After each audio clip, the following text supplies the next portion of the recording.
There's a lot of talk about spiritual awakening, but not many are truly ready to face what it really demands. Awakening means walking through a space where your old self stops working. It's that moment when the questions multiply, the meaning slips away, and yet something inside you insists on going forward because there's this strange intuition that there's something more, and that more lives in a place you haven't learned how to inhabit yet. In Carl Jung's view, spiritual awakening is a deep psychological process where the unconscious stops being a foreign land and becomes the map for inner transformation. But there's no universal path. Everyone makes this journey in their own way. Still, there are patterns, recurring phases like notes in a soul's symphony. That's why today we're going to explore the 12 stages of spiritual awakening. Think of this video as a guide to help you recognize where you are and where you're being called. And maybe for the first time you'll be able to name what's been happening in silence within you. So watch until the end, because understanding this process can change everything about how you walk this path. And if you're not subscribed yet, go ahead. There's a lot more truth coming your way. Albert Camus in The Myth of Sisyphus said, "The absurd is born of the confrontation between the human need and the unreasonable silence of the world." We crave meaning, coherence, answers, but the world in its indifference offers no guarantees. It's in that disconnect between our inner longing to understand and a reality that doesn't respond that the crisis begins. Outwardly, nothing changes. Work, routine, relationships, they go on. But inside, something starts to unravel. Meaning slips through the cracks of everyday life. And that's where the first stage of awakening begins. A deep soul-level dissatisfaction, like something in you is asking for what the outside world can't give. Carl Jung observed that individuation often begins with the collapse of what he called false peace. The persona, the social mask we wear to fit in, starts to crumble, and the breakdown happens internally. You feel like you're playing a role, but you're no longer in the story. It's like being stuck in a script with lines that have lost all meaning. This is the beginning of a raw fracture between who you've become and who on some level you know you could be. The soul begins to stir. It's subtle but radical. It doesn't offer answers. It just shakes the foundation of what once felt certain. Camus suggested that faced with the absurd, we have one real choice: to live with lucidity without retreating into illusion. Jung would add that lucidity is the threshold of transformation, because only when the mask starts to crack can the truth get in. The soul's call is unmistakable. Ignoring it comes at a price. It will start to erode everything false until something more real can emerge. After the dissatisfaction, after the soul starts calling, comes the urge to search for answers. You need to understand what's happening inside. That urgency becomes movement. You start exploring. Books, videos, spiritual paths, philosophies, practices, anything that touches this strange new territory opening up. There's beauty in this beginning. A single line read at the right time can unlock something inside you. A meditation might bring peace where there was chaos. A symbol might show up over and over again. At this stage, it's common to feel in tune with the collective unconscious. You begin to attract things that seem to describe your experience exactly. Synchronicities start piling up. Your soul begins to realize it's not alone. Others have walked this path and they left traces. This phase is active, curious, even thirsty. You experiment, you test. Many are drawn to both ancient and modern practices. Meditation, ayahuasca, Reiki, astrology, archetypes. Each might contain a fragment of what you're looking for. But here lies one of the first big traps: spiritual overload. The ego, overwhelmed by inner chaos, may turn the search into consumption. The more you absorb, the more you delay the real dive. The mind becomes drunk on content while the soul, the body, the heart remain untouched. The goal here isn't to stop seeking, but to find balance, to learn what really resonates, what brings presence, what touches the essential, and what is just distraction dressed up as depth. Jung saw this as part of individuation, confronting multiple valid yet limited systems. The soul learns to extract what matters and sort through the noise. That balance creates space. The mind stays curious, but now there's silence between the signals, a fertile silence, and from within it, the first flickers of the self begin to appear. After all the seeking, something happens. And it doesn't come from where you expected. A dream that feels different, a sudden shiver, an intuition that hits with uncanny accuracy. It's not dramatic, it just lands. You feel it, there's something here. The third stage of awakening is illumination. When contact with the self begins, not as an idea, but as a living experience. The soul, once restless and searching, begins to speak, and you notice, not because you were looking, but because something in you recognizes it. These signals don't demand, They simply appear, recurring symbol, a perfectly timed message, a silence that brings peace from the inside out. These moments carry a particular kind of certainty. This didn't come from the ego. It came from somewhere else. Jung described the self as the organizing center of the psyche, the core that carries the blueprint of who you're meant to become. And it doesn't reveal itself with fireworks, to come slowly through dreams, creativity, choices that later prove themselves right. You're still confused, still full of questions, but no longer lost in the same way. Something has shifted, and even if it was fleeting, that glimpse changes everything. Doubt remains, but now there's an inner compass forming, a quiet sense of coherence. This stage doesn't last forever, but when it ends, you're not the same. The self leaves a trace. And now, even if you don't fully understand, you know there's something inside you that does, and that's enough to keep going. The fourth stage is resistance, human, inevitable. The ego, rattled by the cracks in the persona and the flickers of the self, tries to take back control. It's afraid, it doesn't understand. You try to go back to what's safe, to old routines, to the familiar, but they no longer fit. What once gave comfort now feels suffocating. Still, you hold on out of fear, instinct, or a need to protect yourself. This is the core tension of resistance. The unconscious rises and the ego retreats. It rationalizes, it questions everything. Was that real? What if I made it all up? What if I'm just imagining things? Doubt becomes a defense. Skepticism, a shield. Jung said the psyche creates resistance to protect itself. Some parts of us aren't ready for the new. Others know that embracing it means letting go of the old. It's a quiet battle inside the mind. One part wants to leap, the other is afraid to drown. Signals get fuzzy, dreams confuse, intuition fades. What once felt so clear now flickers. The soul whispers, but the ego shouts, and in the middle of that noise, exhaustion sets in. A subtle burnout from trying to be two people at once. Who you were and who you're becoming. It's natural to resist, it's normal to retreat, but eventually, resistance starts to hurt more than it helps, and then surrender comes, not as a decision, but as a letting go. The ego realizes it can't fake control anymore, and something softens. It's not defeat, it's the beginning of surrender. And the most important thing to remember is this: resistance is part of awakening. It's not failure, it's transition. The old self fights because it knows it's being left behind. And even though that might sound like freedom, it still hurts. It still confuses, and it still drains. That's why this phase demands patience with yourself. There's no point in trying to rush forward or punishing yourself for falling back. What helps here isn't more information or some new practice. It's honesty to admit there's still fear, that the mind is just trying to protect what it knows, that letting go hurts, and that's okay. Spiritual awakening doesn't follow a straight line. It flows in an organic rhythm, advancing, retreating, unraveling. And during this phase, the ego will still try to control the process, but simply noticing that attempt is already part of the awakening. When you realize that resistance doesn't have to be conquered, just understood, it starts to dissolve. Because the thing it fears the most, being seen, is exactly what needs to happen. The fifth stage of spiritual awakening is the abyss, a meeting with the shadow.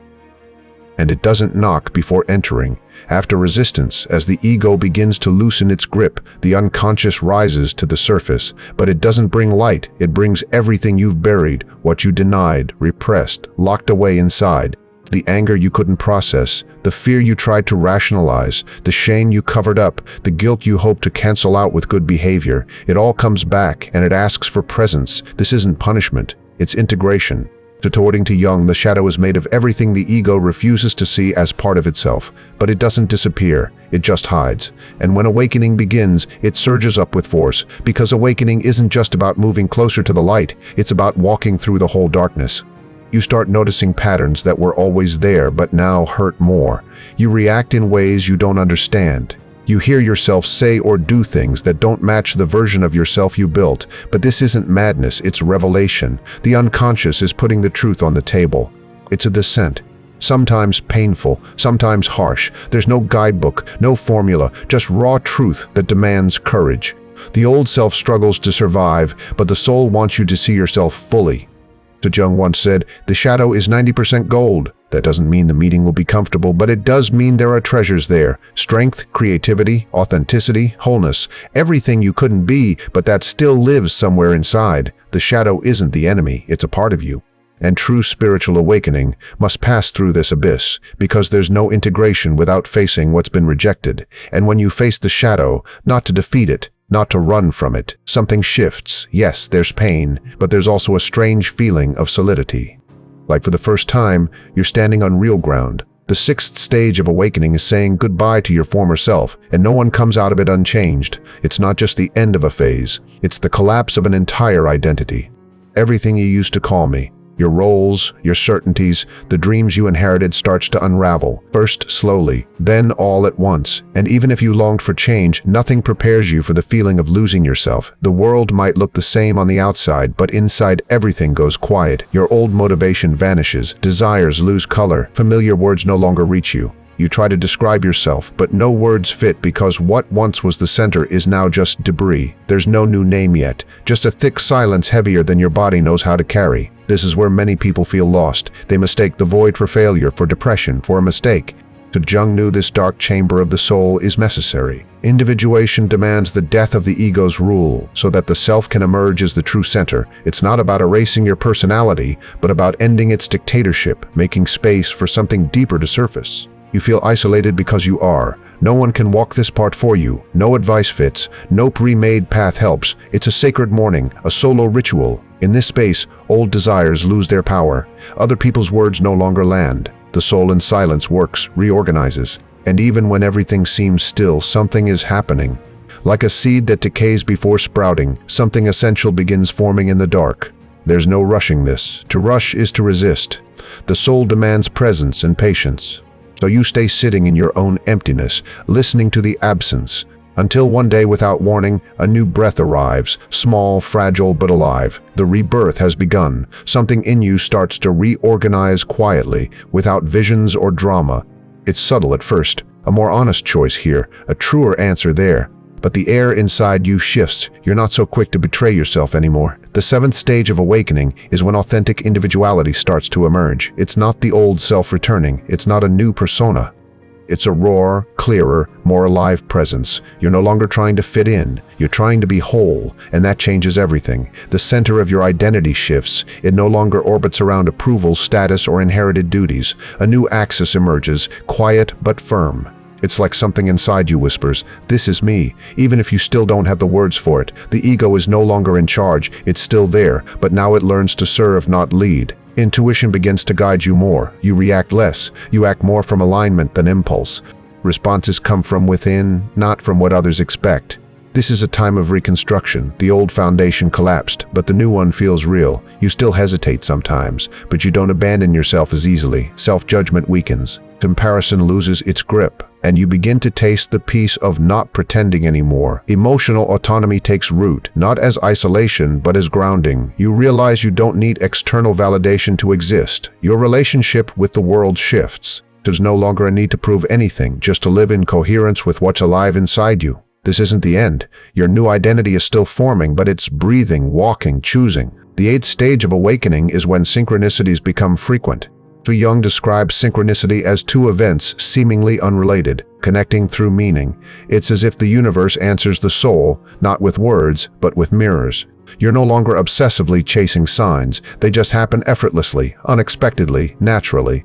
And the most amazing part, they make sense to you, even if no one else gets them. It's a private language, a personal code that only reveals itself when you're present. These moments don't prove anything. They're not guarantees. They don't solve your life. But they touch something deep, as if confirming that your inner and outer paths have started to align. Your perception expands. You start seeing differently, listening differently. Reality feels like music. You notice harmony, dissonance, patterns that move. It's not magic, it's resonance. Your awakened soul now emits a frequency that attracts situations aligned with your state. You can't force these moments. Try to chase them, and they vanish. But when you live in coherence with what you feel, they show up naturally. And most importantly, they're not shows, they're reminders. Reminders that you're on track. Jung understood that the outer world isn't separate from the psyche. It reflects, resonates, responds. In that sense, synchronicity is the soul breathing through the world, a living symbol of the connection between the visible and the invisible. And when you start to trust those signs, something inside you relaxes. Not because you figured it all out, but because you felt the thread guiding you. Even when the plot feels tangled, you begin to walk with a different kind of certainty.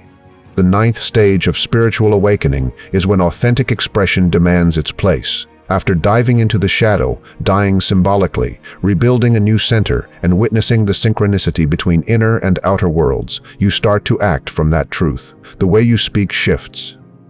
Your tone changes. Your presence evolves. It's not about being forceful or impulsive. It's about being honest, aligned. You begin saying what you actually think, even when it might upset someone. You start choosing from what you truly feel, even when it might shake things up. You start living without asking for permission, even when it scares people. And yes, this comes with consequences. Some connections loosen, others break. Some people won't recognize your new frequency. Some spaces won't fit the unfiltered version of you. And as painful as that can be, you start to realize misalignment is also healing. The social mask doesn't fall off all at once. It dissolves slowly in everyday gestures, in the refusal to lie just to please, in the silence where there used to be explanations, in the spontaneous laugh that no longer fits any performance. This process doesn't demand perfection. You'll slip, fall back into autopilot, feel tempted to pretend again, but something inside you no longer allows it for long. There's a discomfort now when you betray yourself, a kind of static that didn't exist before. The soul demands coherence, and that's when life starts to rearrange itself. Truer relationships show up. Your work starts to mean something different. Decisions feel lighter because now everything is built around who you are, not who you learn to seem like. Authentic expression isn't about saying everything. It's about being at peace with yourself, even in silence. Truth doesn't need to shout, it just needs to exist. The 10th stage of spiritual awakening is direct contact with the self, not as a theory, but as a felt presence. The self, that deep psychic center Jung described as potential wholeness, no longer shows up just as a guiding force. It becomes your axis, your reference point. It's not a constant state, but when it's there, it changes everything. There's a quiet that doesn't rely on circumstances. A clarity that doesn't ask for explanation. A sense of being in yourself, not as a concept, but as a lived experience. You stop needing to force decisions. Choices become clearer because they come from a stable place. The self doesn't shout. It doesn't push. It guides with calm certainty, like a silent compass that always points north, even when everything around you shifts. In this state, the outer world might still be messy, but inside something has landed. Judgment fades, comparison vanishes, the urge to control dissolves. There's no inner war anymore, there's listening, and with that, trust. Jung knew the meeting with the self was the heart of individuation, not an ending, but a deep reordering of the psyche. When the ego is no longer the center, suffering changes. It doesn't vanish, but it no longer rules you. It doesn't drag you under. It doesn't blind you.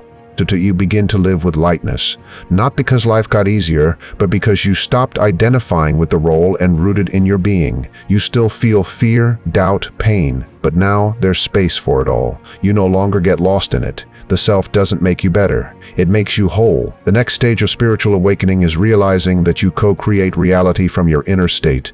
Life begins to mirror what you hold within. What once felt random now shows coherence, not with what you want, but with what you are. Jung said, the external world is in large part a projection of the inner one. That doesn't mean you're making it all up. But it does mean your perception, your interpretation, your relationship to events shapes what they become for you. To loss can be an end or a doorway, a crisis, a threat, or liberation. Perspective changes everything. In this stage, you stop blaming the world for your inner states. You begin to see your role in everything you experience. This isn't about guilt, it's about power. A mature recognition that your consciousness has direction, weight, creative force. Conscious intention becomes a real tool. You stop reacting. You begin to act with clarity. You make choices based not on fear, but on inner truth. And gradually, the outer world begins to reflect that coherence. You don't control what happens, but you become co-responsible for how things unfold. Your relationships shift. Your opportunities align. Painful cycles end because you stepped out of the internal loop that sustained them. Co-creation isn't manipulation. It's living with such presence that the world responds. It's knowing you are part of reality's fabric and that every step you take sends ripples in all directions. This is when awakening turns into action. There comes a moment when the search ends. Not because you found all the answers, but because the questions changed. What once felt like division between right and wrong, shadow and light, ego and soul begins to dissolve. There's no more war. There's unity. No more urgency, just presence. The final stage of spiritual awakening is the birth of a state that doesn't need a name, but can be felt as unconditional love and total integration. Not romantic love, not love that expects something back, but love as a living frequency, as an essential state of being. That you look at yourself and there's no longer an internal enemy. What once brought shame is now embraced. The shadow doesn't need to hide. The ego doesn't need to win. Everything belongs. Everything finds its place. That acceptance extends to others. People are no longer projects for your expectations. They are simply who they are, and you learn to see them without the filter of lack or comparison. Judgment loses its role. Forgiveness stops being an effort and becomes a natural outcome of deeply understanding that everyone is walking through their own night. You stop trying to be special. You start trying to be whole. And in that wholeness, you realize something essential.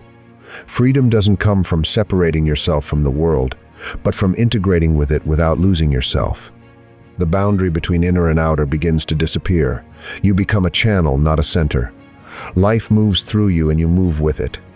There's no more need to prove, to resist, to rush, just to live with openness. This love isn't an emotion. It's a state, the result of a long journey through emptiness, the goodbye to the old self, the pain of facing what you avoided. And that's why it isn't fragile. It's the quietest strength there is. Integration doesn't erase duality, it includes it. Light and shadow still exist, but they don't fight anymore. They recognize each other, and when that happens, you become whole. This is where spiritual awakening stabilizes as a way of living, not as an exception, but as a continuous presence. In the end, you see that it was never about reaching a higher state. It was never about escaping pain, transcending humanity, or becoming enlightened in the usual sense. It was about returning, grounding, embodying, and finally recognizing. It was all here inside. Individuation, as Jung described, isn't about perfection. It's the deep movement of becoming who you are with all your contradictions, all the forgotten parts, all the fragments brought together into something real, human, imperfect. And for that very reason, complete. You look back and understand the spiritual awakening wasn't one moment. It was a process. A slow unraveling of illusions built for survival and a patient rebuilding of your essential truth. Every stage had its pain, its beauty, its purpose.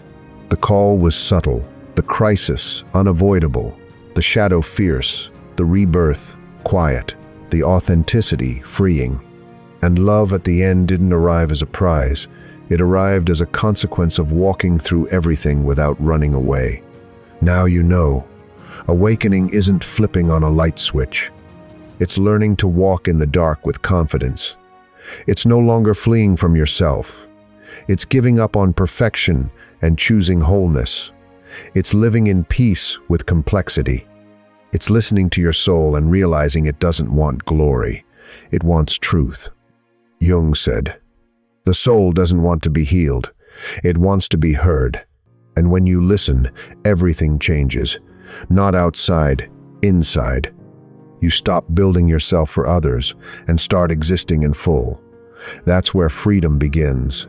And with freedom comes responsibility. The responsibility to live in coherence, to keep the inner gaze alive. To keep listening, because awakening doesn't end. It continues in spirals, in cycles, in layers that reveal themselves as you keep walking. You are no longer who started this journey. And yet you've always been. What fell away wasn't you. It was who you thought you had to be. What was born in its place is a version that's more real, more rooted, more present.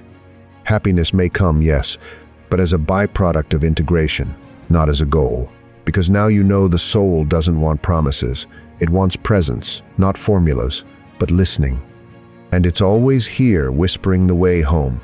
You've come all this way not to become someone better, but to become whole. And being whole, that is the awakening. Now, tell me which stage resonates with you today. I'd truly love to know, and leave a comment with the phrase, "I am awakening." That way I'll know you stayed with me until the end, and that this journey stirred something inside you too. And if this video helped you in any way, consider clicking the super thanks button down below. Your financial support, beyond being a gesture of gratitude, allows this channel to keep going and reach even more people who are awakening, often in silence. Thank you for being here. See you in the next videos.